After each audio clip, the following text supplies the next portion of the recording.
अमीरी से कीमती है ये फकीरी, दुनिया की अमीरी से कीमती है ये फकीरी, इसलिए वैभव से नहीं वैराग्य से नाता जोड़ता हूँ, वैभव से नहीं वैराग्य से नाता जोड़ता हूँ। आज के दिन ऐसे 25 दीक्षार्थियों ने इस बात को समझ लिया कि मुझको तो अब वैराग्य से नाता जोड़ना है।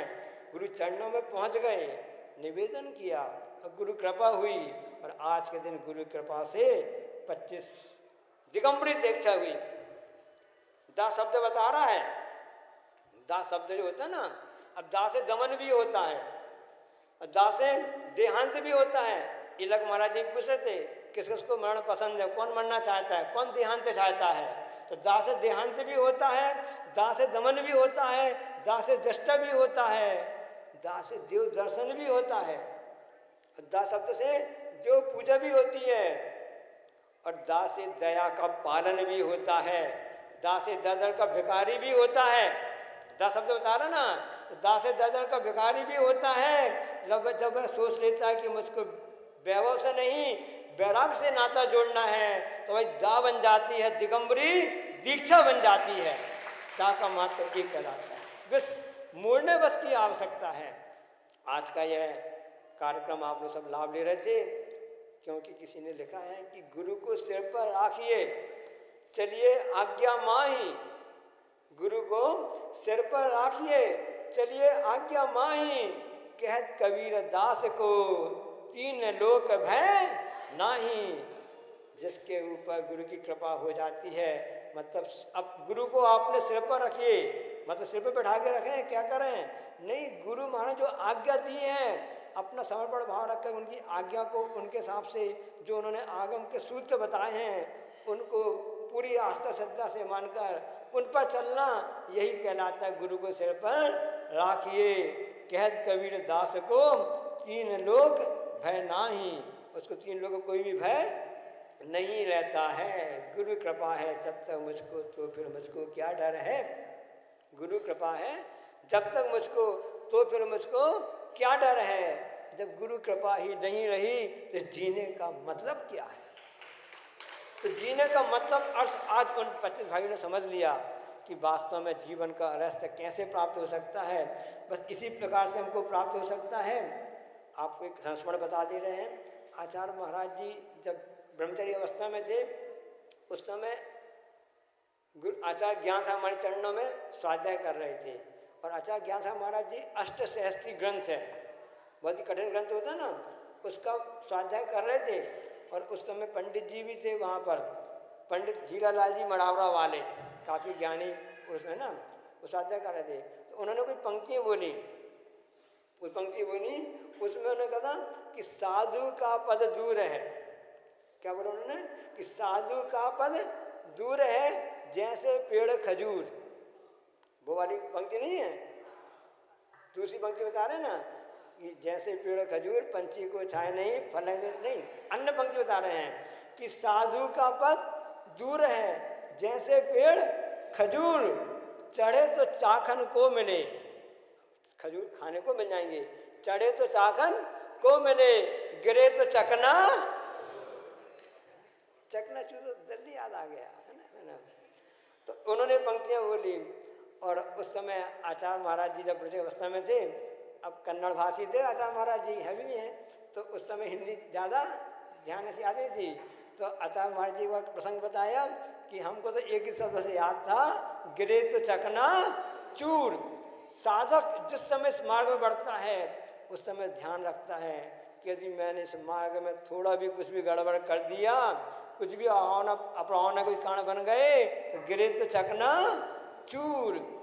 हम लोग को समय समय पर गुरु महाराज जी कृपा करके ऐसे सूत्र देते रहते थे हमेशा स्वाध्याय के समय में कि ये मुनि जिन लिंग कहलाता, कैसे इसको निर्वाह करना चाहिए, किस ढंग से करना चाहिए।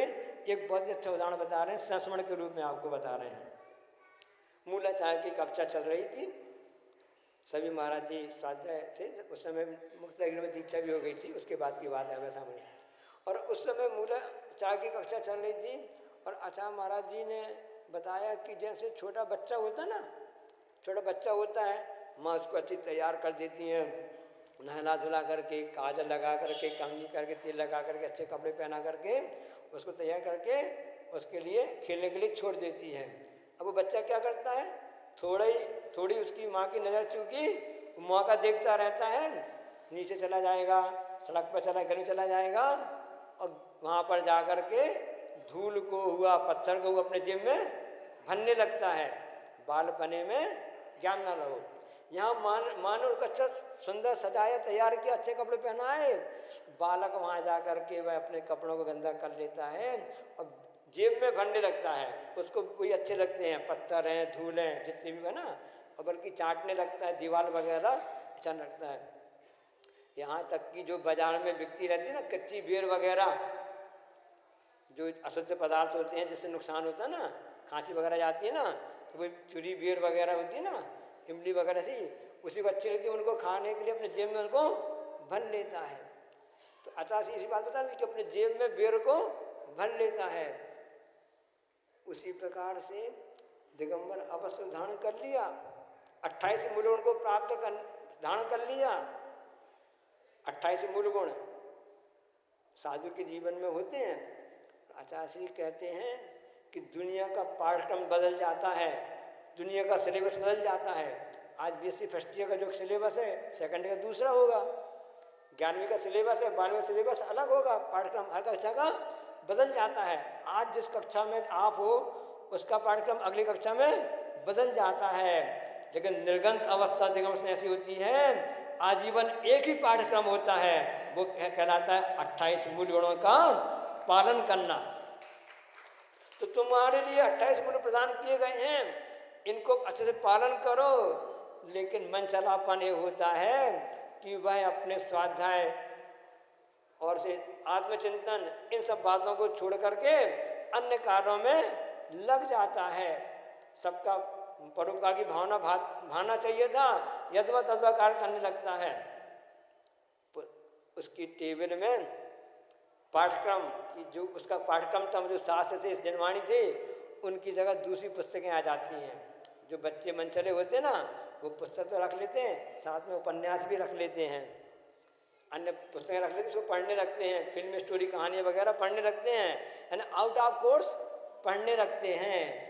जबकि 28 मूल गुण आपके लिए मुख्य पाठ्यक्रम हैं, इसके अलावा जितने भी सब आउट ऑफ कोर्स हैं। तो जैसे बच्चा बेर वगैरह जेब में भर लेता है, उसी प्रकार से जो साधक अपने स्वरूप को नहीं समझ पाता है, यहाँ वहाँ की बातें करने लगता है, मतलब उस संबंधी बेर आदि को पसंद करने लगता है। तो हमने आचार्य से कहा कि अच्छा महाराज जी, आप दक्षिण भारत के वहाँ से आए हैं, तो बेर तो यहाँ पे उत्तर भारत मध्य भारत में पाई जाती है, तो क्या वहाँ ही पाई जाती है क्या बेर? समझे, बेर खाने क्या बोलते मराठी में? बोर बोर बोर, हाँ बोर। तो क्या वहाँ भी बेर पाई जाती है जैसी यहाँ पर सब जगह यहाँ मिलती है? तो आचार्य महाराज ने खूब अच्छी बात कही, मैं आपको बताना चाहता हूँ। दीक्षा दिवस पर बहुत ही पते की बात है, तो उसको नोट कर लेना दिमाग में। आचार्य महाराज जी ने कहा कि जिस प्रकार से ईर्षा द्वेष यानी बैर, लड़ाई झगड़ा, जिस प्रकार से बैर सब जगह पाया जाता है, उसी प्रकार से बेर भी सब जगह पाई जाती है। बैर पाप अभिमान छोड़ जग नित्य नए मंगल गावे, ऐसी यह बात है। तो जैसे आचार्य ने सुबह प्रवचन में कहा था कि वह बच्चा उस डंडे को पकड़ के चक्कर लगाता रहता है, चक्कर में आता जाता है, उसी प्रकार से यह हम सब भी ये चक्कर लगा रहे हैं चारों गतियों में। लेकिन जो सच्चा साधक होता है, जिसे कल्याण होना रहता है, भव्य आत्मा रहती हैं, उसके लिए ऐसे गुरु रूपी डंडा मिल जाता है, देव से डंडा मिल जाता है कि उनको पकड़ के हम चक्कर लगाते रहे तो कभी भी हम गिर नहीं सकते हैं। उनको हम सबको बचाने के लिए गुरु कृपा ही एकमात्र सशक्त साधन होती है।